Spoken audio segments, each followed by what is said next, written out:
أعوذ بالله من الشيطان الرجيم. قل هذه سبيلي أدعو إلى الله على بصيرة أنا ومن اتبعني وسبحان الله وما أنا من المشركين.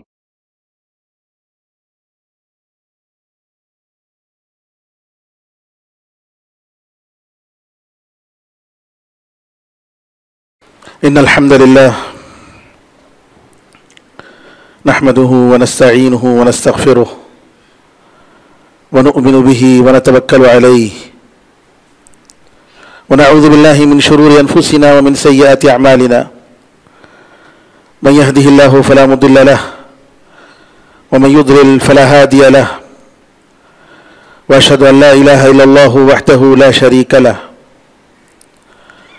وأشهد أن محمدًا عبده ورسوله. اللهم صل على محمد وعلى آل محمد كما صليت على إبراهيم وعلى آل إبراهيم إنك حميد مجيد. اللهم بارك على محمد وعلى آل محمد كما باركت على إبراهيم وعلى آل إبراهيم إنك حميد مجيد. أما بعد فإن خير الحديث كتاب الله وخير الهدي هدي محمد صلى الله عليه وسلم وشر الأمور محدثاتها وكل محدثة بدعة وكل بدعة ضلالة وكل ضلالة في النار. تمام تعریفیں اللہ کے لیے ہیں جو سارے جہاں کا خالق، مالک اور اس کا پروردگار ہے. رحمتیں اور سلامتی ہو احمد مجتبیٰ محمد مصطفیٰ محمد بن عبداللہ پر جو سارے جہاں والوں کے لیے رحمت بنا کر بھیجے گئے. برادران اسلام، دختران ملت، اسلام دین رحمت ہے. عمومی طور پر ساری انسانیت کے لیے اور خصوصی طور پر اس کے ماننے والوں کے لیے. یہ دین، اس کی تعلیمات اور اس کی شریعت، اس کے عقائد، اس کے عبادات، اس کے معاملات، اس کی ساری گائیڈ لائنز رحمت پر، آسانی پر، سکون اور اطمینان پر قائم ہے. کیونکہ اس دین کو نازل کرنے والا وہ رحمان ہے جو سب سے زیادہ رحم کرنے والا ہے، اور اس دین کے لانے والے وہ رحمت للعالمین صلی اللہ علیہ وسلم ہیں. اس کی ساری تعلیمات میں آپ غور کر کے دیکھیں گے، رحمت ہی رحمت، لوگوں کے ساتھ آسانی،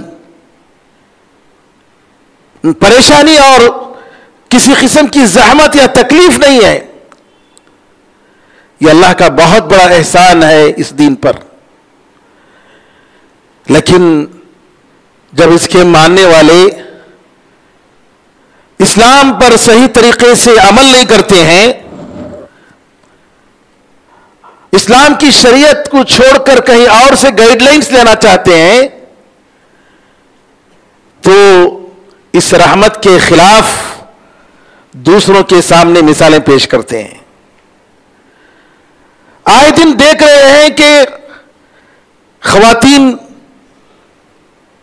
مسلمان نام کے خواتین ایسے کام کر رہے ہیں جو اسلام کا نام، جس کی وجہ سے بدنما ہو رہا ہے. سوسائڈ کے واقعات اور خودکشی کے واقعات، اسلام میں اس کے لیے کوئی جگہ نہیں ہے. اسلام کی نظر میں بہت بڑا جرم ہے.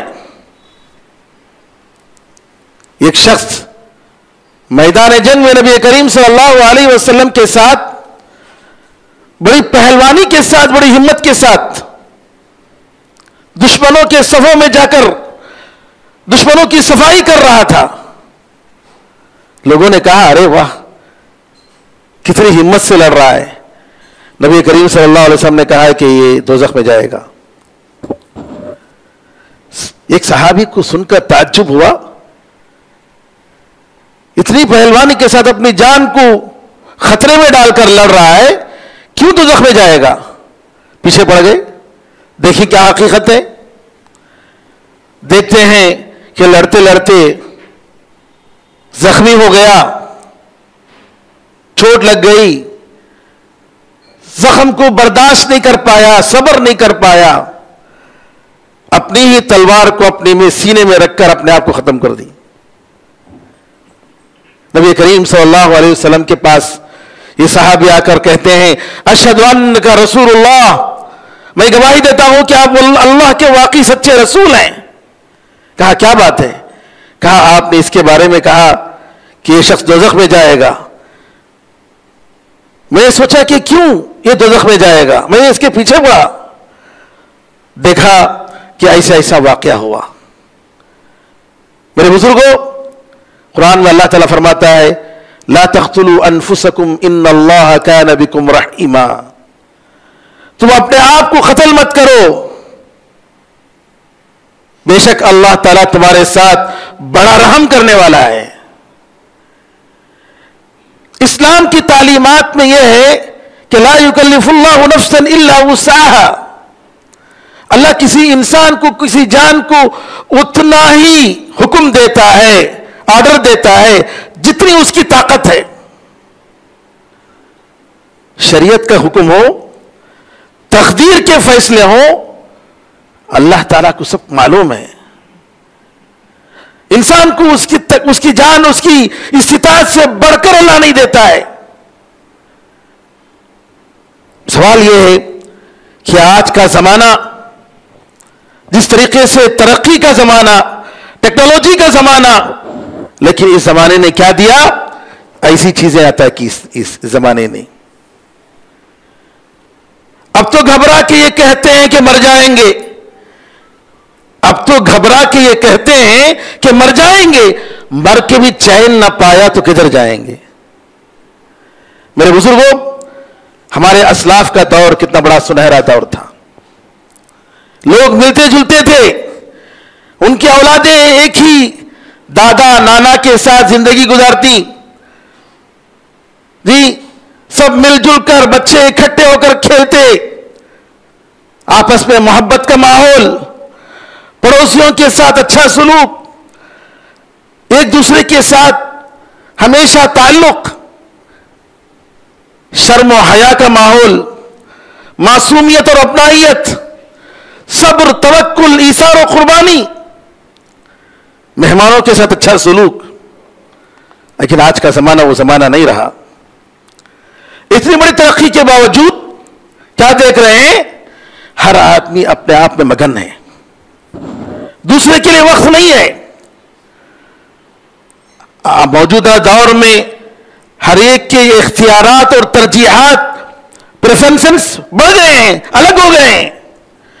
انسان سیلفش ہو چکا ہے, خود غرض ہو چکا ہے, مادہ پرست ہو چکا ہے. میں, میری ذات, میری زندگی, میرے کام, بس اسی دائرے میں انسان زندگی گزار رہا ہے. موبائل نے جتنی سہولیات فراہم کی ہیں وہیں پر اپنوں کو اپنوں سے دور کر دیا ہے. گھر کے اندر رہتے ہوئے بھی ایک گھر کی فیملی, خاندان ایک دوسرے کے درد اور خوشی میں شریک نہیں ہے. آج کے ٹیکنالوجی نے یہی دیا ہے. کسی کو خبر رکھنے کی, کسی کے مریض کو جا کر عیادت کرنے کی توفیق نہیں ہوتی, زیادہ سے زیادہ ایک ایموجی بھیج دیتا ہے. وہی خوشی اور وہی غم, مشکل وقت میں کوئی کام نہیں آتا. ہر آدمی اپنی جنگ تنہا لڑ رہا ہے. والدین اور بچوں کی زندگی میں ایک بہت بڑا گیپ آ چکا ہے. وہ ادب, وہ لحاظ, وہ ایک دوسرے کا خیال رکھنا, والدین کا احترام, والدین کے ساتھ مشورے, یہ سب کس سے پارینہ ہو چکا ہے. آپ اپنے بچوں کو دیکھ سکتے ہیں یہ جنریشن جو نیا جنریشن ہے، یہ جنریشن کا اپنے بڑوں کے ساتھ کیا تعلق ہے؟ ہر معاملے میں خود اپنے سے فیصلہ کرنا، بڑوں کی پرواہ نہ کرنا، وہ ادب، وہ لحاظ، وہ مروت، یہ سب ختم ہو چکی ہیں۔ بلکہ آج کا ماحول تو یہ ہے، بچوں کی ضد کے سامنے ماں باپ کو ہار ماننا پڑتا ہے، اپنی عزت کی خاطر، خاندان کی عزت کی خاطر۔ تعلیمی ادارے وہ تو ایک مشنری کی طرح چل رہے ہیں، جن کا کام انسان کو انسان بنانا نہیں ہے، بلکہ نعوذ باللہ ان کی جو ذمہ داری ہے دنیا داری، بس اسی پر چل رہی ہے۔ لہذا آج دیکھ رہے ہیں کہ ڈپریشن، پریشانی، بے چینی، اضطراب، یہ ساری بیماریاں انسان کی زندگی میں عام ہوتی جا رہی ہیں۔ مادہ پرستی کا اتنا ماحول ہے کہ اپنے آپ کو اونچا دکھانا، دوسروں کو نیچا دکھانا، اور انسان اس مادے کے پیچھے، دنیا کے پیچھے ایسا دوڑ رہا ہے کہ ساری اخلاقیات، سارے کیریکٹرز اور ایمانیات کی جتنی چیزیں سب ایک طرف۔ لہذا آپ دیکھیں گے اللہ ماشاءاللہ ہر گھر میں بی پی، ڈپریشن، سارے مسائل سب آ رہے ہیں۔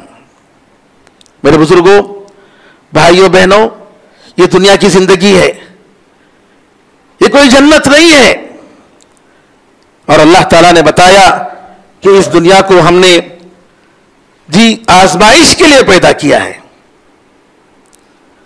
خوف دے کر، موت دے کر، نقصان دے کر ہم ضرور آزمائیں گے۔ یہ ساری چیزیں انسان کی زندگی کا معمول ہیں۔ اس کو سمجھنے کے لیے ابن تیمیہ رحمۃ اللہ علیہ کا وہ قول کہ انسان کیسے ان مصیبتوں کے ساتھ ڈیل کرے، آپ نے فرمایا دنیا کی جو مصیبتیں ہیں ان کے ساتھ ڈیل کرنے کا طریقہ یہ ہے کہ آدمی جیسے موسم سرما اور موسم گرما میں اپنے آپ کو ایڈجسٹ کرتا ہے۔ سرما کا موسم آتا ہے تو روتا نہیں ہے، چلاتا نہیں ہے، شکایت نہیں کرتا ہے، اپنے بچاؤ کے لیے جو ضروری چیزیں ہیں وہ مہیا کرتا ہے۔ موسم گرما آتا ہے تو گرمی کی شدت سے بچنے کے لیے جو کام کرنا چاہیے وہ کرتا ہے، شکایت نہیں کرتا ہے، روتا نہیں ہے، اس کو ایک بڑا ایشو نہیں بناتا ہے۔ اس کو معلوم ہے کہ موسم گرما ہے اور ہمیں ایسا گزارنا چاہیے۔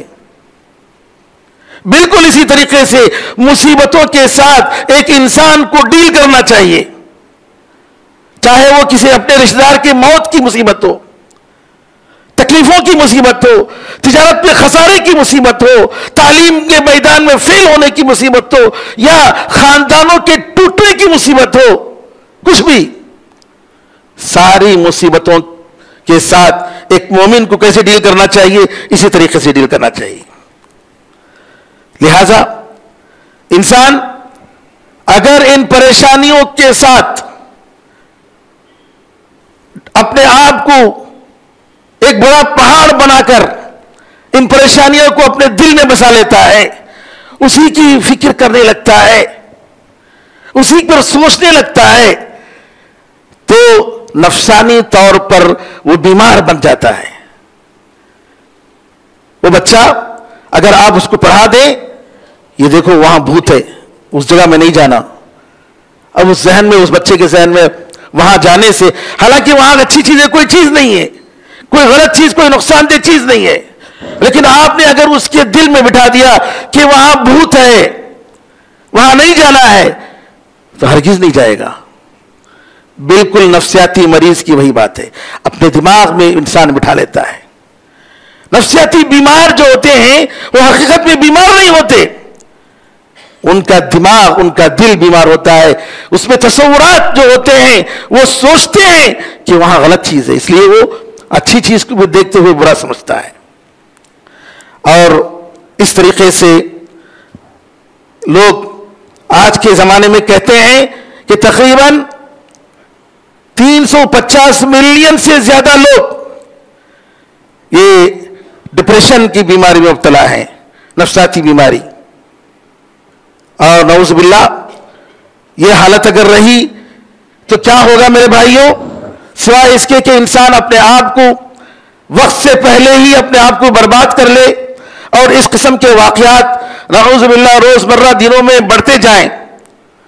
لہذا ضروری ہے کہ مسجدوں میں، مراکز میں ہم مسلمان ایسی چیزوں کی طرف لوگوں کو توجہ دیں، بتائیں کہ ہمیں کیا کرنا چاہیے.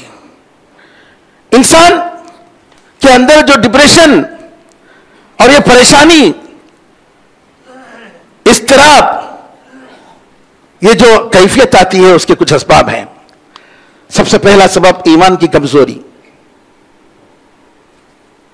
جو انسان جس کا ایمان مضبوط ہوتا ہے، بڑی سی بڑی مصیبتوں کا مقابلہ اس ایمان کے ذریعے کر سکتا ہے.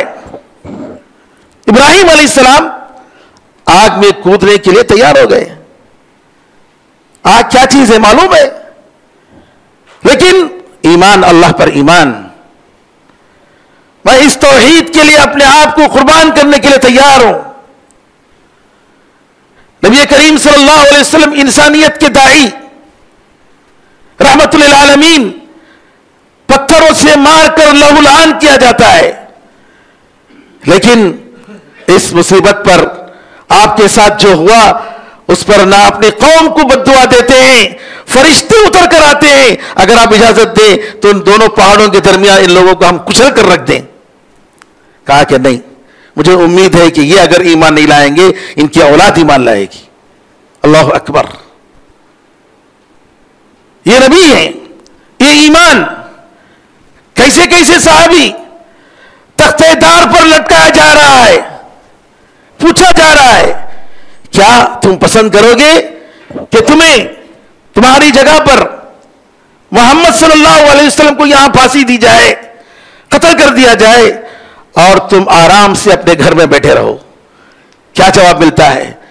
اللہ کی قسم، میں نہیں چاہتا کہ میں اپنے گھر میں آرام سے بیٹھا رہوں اور محمد صلی اللہ علیہ وسلم کے پیر میں ایک کانٹا بھی چبھے. میں اس کے ہرگز خواہش نہیں کر سکتا. یہ ہے ایمان، یہی ایمان کی طاقت، یہی ایمان کی مضبوطی، جس کے سامنے تقدیر کی ہر مصیبتیں پاس پاس ہو جاتی ہیں. یہ کب؟ جب انسان کے پاس ایمان کی طاقت ہو. ایمان کی طاقت نہ ہو تو شیطان کے وسوسوں میں، نفس کے بیماریوں میں انسان مبتلا ہو جاتا ہے. لہذا سب سے بڑی چیز جو ڈپریشن کے لیے سب سے بڑا علاج ایمان کی طاقت ہے. یہ دواؤں کی سائیڈ افیکٹ ہو سکتی ہے ضرور، لیکن ایمانی طاقت. آپ ذرا دیکھیں صحابہ کے زمانے میں اب ایسی بیماری کہاں تھی؟ آج جو ہم دیکھتے ہیں جتنی بیماریاں، نفسیاتی بیماریاں، یہ سب اس وجہ سے کہ اپنی زندگی کا سسٹم ہی پورا بدل گیا ہے. دوسرا سبب گناہیں. انسان کی گناہیں یہ سبب ہیں. لیکن یہاں ایک بات بتاؤں میں کہ لوگ کیا سمجھتے ہیں میں کیا گناہ کر رہا ہوں؟ یہ سوچنا خود سب سے بڑا گناہ ہے. لوگ کیا سمجھتے ہیں میں نماز پڑھتا ہوں، قرآن پڑھتا ہوں، دعا کرتا ہوں، میرے گھر میں سب نماز پڑھتے ہیں، پتہ نہیں کیوں یہ مصیبت مجھے آ گئی. یہ آپ کی سوچ، یہ خود بہت بڑا گناہ ہے. ہم کتنے گناہ کرتے ہیں؟ ارے ہم کیا ہیں؟ اور رحمت للعالمین صلی اللہ علیہ وسلم ایک نشست میں 100 مرتبہ استغفر اللہ پڑھتے تھے. آج ہمارے لیے صبح اور شام 100 مرتبہ استغفر اللہ پڑھنا مشکل ہے. وہ نبی کریم صلی اللہ علیہ وسلم کے بارے میں آپ بتاتے صحابہ ایک نشست میں 100 مرتبہ استغفار پڑھتے تھے. استغفار، اللہ تعالیٰ سے معافی. وہ کیا گناہ کیا انہوں نے؟ کیا گناہ کیا انہوں نے؟ اپنی زندگی کے لیے، اپنی ذات کے لیے انہوں نے کیا کیا؟ جو بھی کیا اللہ کے لیے کیا. ان کی پوری زندگی اللہ کے لیے وقف. اور ان کو کہا جاتا ہے فسبح بحمد ربک واستغفر، اللہ تعالیٰ کی پاکی، اس کی تعریف کے ساتھ بیان کرو اور اس سے معافی مانگو. سبحان اللہ. اللہ سے معافی مانگو جبکہ اس سے پہلے بتا دیا گیا لقد غفر اللہ لک ما تقدم من ذنبک وما تأخر لیغفر اللہ لک. اللہ تعالیٰ کے بعد اللہ بتاتا ہے سورہ فتح میں کہ تاکہ اللہ تعالیٰ تمہارے گناہوں کو, جو گزرے ہوئے گناہوں کو اور آنے والے گناہوں کو معاف کر دے. سبحان اللہ. کیوں؟ انسان اللہ کے راستے میں پوری زندگی بھی اگر اس کی اطاعت و فرما برداری میں گزار دے, اللہ کا حق ذرہ برابر بھی حق ادا نہیں کر سکتا. پوری زندگی ہماری عبادت میں گزر جائے, پیدا ہونے سے لے کر مرتے دم تک, نمازوں میں, روزوں میں, اللہ کے احکام بجا لینے میں, اللہ کا حق ہم ہرگز ادا نہیں کر سکتے. یہ سوچنے کی ضرورت ہے. لہذا ہم یہ تصور کہ میں نے کون سا گناہ کیا, استغفر اللہ, یہ تصور خود گناہ ہے. اللہ تعالیٰ فرماتا ہے اگر اللہ تعالیٰ لوگوں کو ان کے گناہوں کے بدلے میں پکڑے, سزا دے, زمین پر ایک جانور کو بھی نہیں چھوڑے گا زندہ. سبحان اللہ. اگر اللہ تعالیٰ گناہوں کے بدلے میں, لوگوں کے گناہوں کے بدلے میں اگر سزا دے, ایک جانور کو بھی نہیں چھوڑے گا زندہ اس سرزمین پر. لیکن اللہ کی رحمت, سبحان اللہ. لہذا یہ تصور اپنے ذہن سے نکالیے. ہمیشہ ہم گناہ کرتے ہیں, ہم بے شمار گناہ کرتے ہیں, ہم اٹھنے میں گناہ کرتے ہیں, بیٹھنے میں گناہ کرتے ہیں, ہماری زبان گناہوں پہ چلتی ہے, ہماری نگاہوں کی گناہیں بے حد ہیں, اور وہ سوچ, وہ خیالات جس کی تائید کرتے ہیں, جس کی خواہش ہم کرتے ہیں اپنے دماغ میں, اپنے دل میں, وہ بھی گناہ ہے. ہم سوچتے ہیں کہ یہ ہو جائے, فلاں ہو جائے, نعوذ باللہ, غلط کام. یہ گناہ کا سوچنا ہے, نعوذ باللہ. اگر انسان عمل نہ کرے تو بچ جائے گا, ورنہ نعوذ باللہ اگر گناہوں پر خوشی کا اظہار, معمولی بات ہے, ہاں, گناہوں پر خوشی کا اظہار, آپ بس میں جا رہے ہیں, گانا جہاں ڈال دیا, گرچہ کہ آپ گانا سننا نہیں چاہتے, میں کیا کروں, وہ تو ڈال رہا ہے, میں تو نہیں کہا, لیکن آپ کا دل اس سے نفرت نہیں کر رہا ہے, اس سے انکار نہیں کر رہا ہے. کیا مطلب؟ یہ بھی گناہ میں شریک ہے آپ.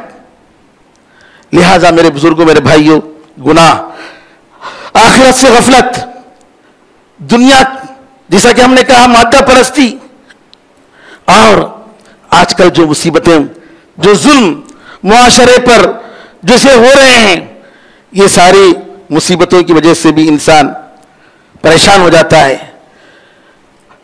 دنیا کے رزق پر اس کی کمی کا احساس, معیشت کی پریشانیاں, زندگی گزارنے کی پریشانیاں, اور خاص طور پر لاک ڈاؤن میں کتنے مسائل کیا کیا نہیں ہو گئے, کتنے گھرانے برباد ہو گئے. اور اسی طریقے سے فیملی مسائل, کتنے فیملی مسائل, میاں بیوی کے مسائل. عورتوں کو ہر حال میں صبر کرنا ہے, چاہے جتنا بڑا کیسے بھی ہو جائے, اور ان مسائل کی وجہ سے اپنے آپ کو خطرے میں نہیں ڈالنا ہے. بار بار کوشش کرنے کے باوجود یہ معلوم ہے کہ بعض گھرانوں پر اب میں عورت پر بڑا ظلم ہوتا ہے, نعوذ باللہ, الا ماشاء اللہ. اتنے قسم کی ظلم آپ تصور کر کے پریشان ہوں گے کہ عورتیں کیسے جیتی ہیں, سبحان اللہ. لیکن صبر کرنا پڑتا ہے, ایک آزمائش ہے. اگر عورت صبر کرے گی تو ضرور اللہ تعالیٰ کے سامنے وہ سرخ روئی کی زندگی گزارے گی. صبر کرنا. لیکن ان مسائل کی وجہ سے آدمی اس سے بڑی غلطی کر لے اور اللہ تعالیٰ کی رسوائی اور غضب کا مستحق ہو جائے, ایسا نہیں ہونا چاہیے. یہ سارے اسباب, اور بھی سارے اسباب ہیں, لیکن اگلے خطبے میں ہم انشاءاللہ بتائیں گے کہ اس کا علاج کیا ہے. قرآن اور حدیث کی روشنی میں ہم اس کا علاج بتائیں گے کہ ہمیں کیا کرنا ہے. آخر میں ایک بات,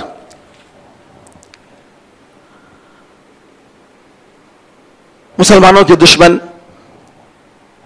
کئی ہیں، اس میں کوئی شک نہیں. آپ دیکھتے ہیں کہ کیا کیا ہو رہا ہے دنیا میں. لیکن دشمنی کی حد اس وقت زیادہ ہو جاتی ہے جب وہ لوگ جو اپنے آپ کو مسلمان کہتے ہیں اسلام کے، قرآن کے خلاف، اللہ کی کتاب کے خلاف حکومتوں کے اداروں میں جا کر، کورٹوں میں جا کر یہ کہیں کہ قرآن کریم میں 20/6 آیتیں ہیں جو ٹیررزم، دہشت گردی کو پیدا کرتے ہیں اور ان آیتوں کو قرآن سے نکالنا چاہیے. یہ بولنے والا پہلے مسلمان ہرگز نہیں ہو سکتا. مسلمان کی زبان سے قرآن کے بارے میں ایک حرف نکالنے کا مطالبہ سوچ بھی نہیں سکتا. لیکن کچھ لوگوں نے مسلمانوں کے خلاف جان بوجھ کر پلاننگ کے تحت دوسروں کے ساتھ مل کر ایسے کام کیا. ہمارا فرض ہے کہ ہم انفرادی اور اجتماعی طور پر جو ہم سے ہو سکتا ہے قانونی کارروائی اور اسی طریقے سے ایسے دعووں کے خلاف استنکار، اور یہ کہ ہر مسلمان بلکہ ہر انسان یہاں کا باشندہ اس کے خلاف نعرہ اٹھانے کے لیے تیار ہے، اور ہے کہ ہم ایسے مطالبات کی سختی کے ساتھ ہم مخالفت کرتے ہیں. قرآن کے الفاظ کے معنوں کو بدل کر، اس کے سیاق و سباق کو نکال کر یہ لوگ جو بتا رہے ہیں یہ اللہ کی کتاب کے خلاف ایک بہت بڑی بغاوت ہے، جس کا نتیجہ ملک برباد ہونے کا ہے. نعوذ باللہ. اللہ کی کتاب کے خلاف ایسی کام کریں گے تو نعوذ باللہ انسانیت ختم ہو جائے گی، ملک برباد ہو جائے گا. لہٰذا ہمارا فرض بنتا ہے کہ ہم قانون کے دائرے میں رہ کر حکمت کے ساتھ جو کام کرنا ہے ہمیں کریں، اور یہ بتائیں کہ جتنی کتابیں مقدس کتابیں ہیں لوگوں کی نظر میں، اس سے بڑھ کر آپ اس میں پائیں گے. یہودیوں کی کتاب میں اور دوسروں کی کتاب میں یہی بات، مارو توڑو. قرآن میں اس کے مقابلے میں کچھ بھی نہیں ہے.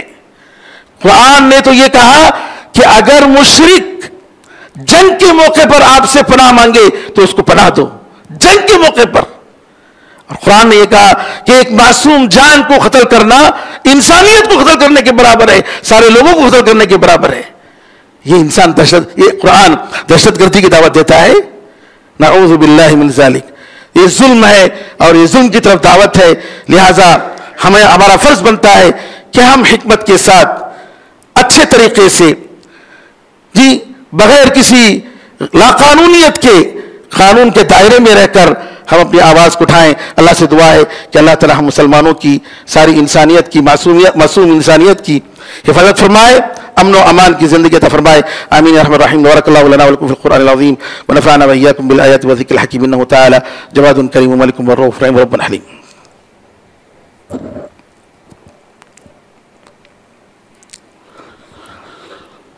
إن الحمد لله نحمده ونستعينه ونستغفره ونؤمن به ونتوكل عليه ونعوذ بالله من شرور أنفسنا ومن سيئات أعمالنا. من يهدي الله فلا مضل له ومن يضلل فلا هادي له، وأشهد أن لا إله إلا الله وحده لا شريك له، وأشهد أن محمدا عبده ورسوله. اللهم صل على محمد وعلى آل محمد كما صليت على إبراهيم وعلى آل إبراهيم إنك حميد مجيد. اللهم بارك على محمد وعلى آل محمد كما باركت على إبراهيم وعلى آل إبراهيم إنك حميد مجيد. وصل على جميع الأنبياء والمرسلين والملائكة المقربين والخلفاء الراشدين وعلى جميع الصحابة أجمعين ومن تبعهم بإحسان إلى يوم الدين. اللهم أعز الإسلام والمسلمين، اللهم انصر الإسلام والمسلمين، اللهم انصر من نصر الدين. عباد الله رحمكم الله، إن الله يأمر بالعدل والإحسان وإيتاء ذي القربى وينهى عن الفحشاء والمنكر والبغي يعظكم لعلكم تذكرون. فاذكروا الله يذكركم وادعوه يستجب لكم، وذكر الله أعلى وأولى وأعز وجل وأعم وأتم وأكبر.